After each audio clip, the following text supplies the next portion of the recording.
What happened next would not only change Ethiopia, but shake the very foundations of European imperialism in Africa. Stay with me, because the ending of this story will leave you stunned. At dawn on March 1st, 1896, the mountains of Adwa stirred with the sound of horns, drums, and shouted commands. The Italian general, Oris Baratieri, had divided his army into 4 separate columns the night before, hoping to march under the cover of darkness and surprise Menelik's forces at dawn. But it was a disastrous decision. The terrain of Adwa was a maze of jagged ridges and deep valleys, and the Italian forces quickly became disoriented. Instead of converging for a coordinated assault, their columns became scattered across miles of rugged ground. Communication broke down. Troops stumbled into the wrong valleys. Some units were isolated before the battle even began. And then the Ethiopians struck. Menelik's army, numbering somewhere between 100,000 and 120,000 warriors, surged forward with disciplined fury. They were not a mob, as the Italians had expected. They were organized into divisions, each led by a powerful noble or general. Ras Alula, Ras Michael, Ras McCohen, and Empress Tata's forces with their artillery. The first clash erupted against General Albertone's brigade, composed mostly of Eritrean Askari, African soldiers conscripted into Italy's colonial army. They were cut off from the main Italian force and suddenly overwhelmed by Ras Michael's troops. Thousands of Ethiopian warriors poured over the ridges, encircling the Askari. Despite fierce resistance, Albertone's column collapsed. The Eritrean Askari, many of whom had no desire to fight their African brothers on behalf of European masters, broke ranks and fled. Next, General de Bormada's brigade found itself under attack. Ras Alula, the legendary strategist of Tigray, launched a devastating assault. De Bormada fought desperately to hold his ground, but wave after wave of Ethiopian soldiers descended on his men. Outnumbered and cut off, de Bormada was eventually killed, his brigade annihilated. Meanwhile, General Aramondi's forces engaged Ras McCohen and his well-trained troops. This fight was brutal and evenly matched for a time, but the Ethiopian sheer numbers, combined with their intimate knowledge of the terrain, turned the tide.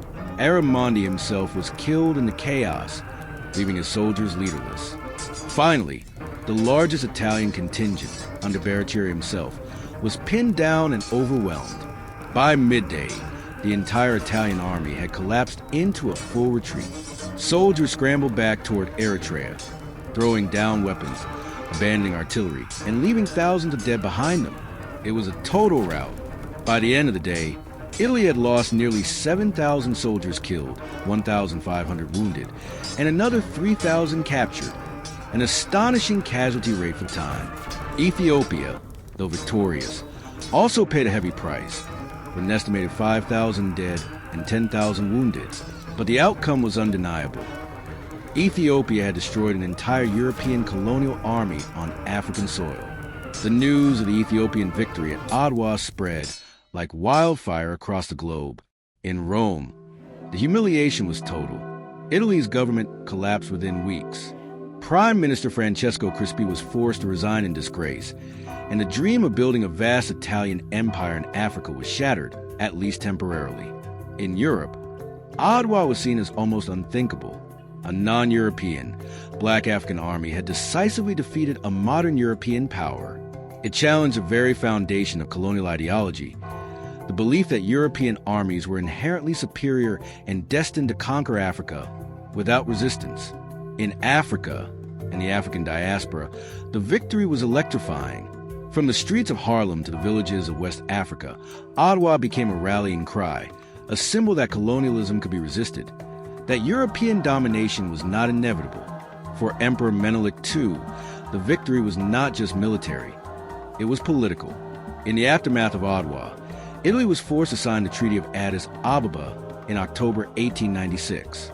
This treaty recognized Ethiopia as a fully independent and sovereign nation, effectively nullifying the Treaty of Wachul.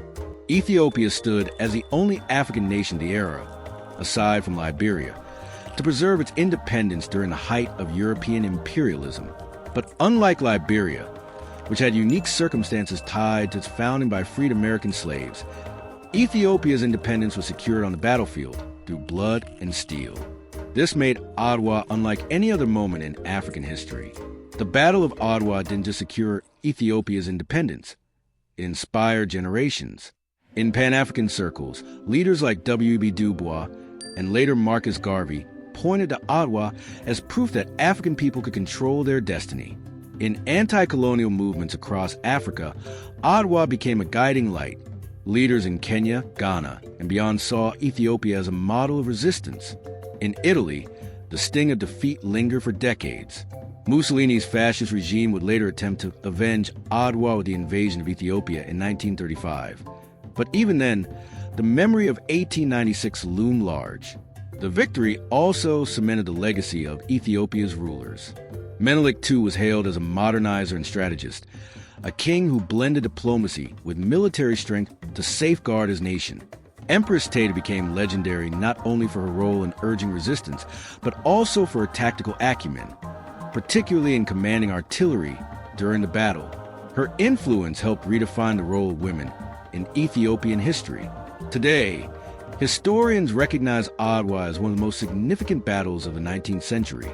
It was more than just an Ethiopian victory. It was a global turning point, a moment when the myth of European invincibility in Africa was shattered. Adwa demonstrated that modern African states could stand toe-to-toe with imperial powers. It gave hope not just to Ethiopians, but to colonized peoples everywhere, from Africa to Asia to the Caribbean. The Battle of Adwa wasn't just a battle. It was a declaration.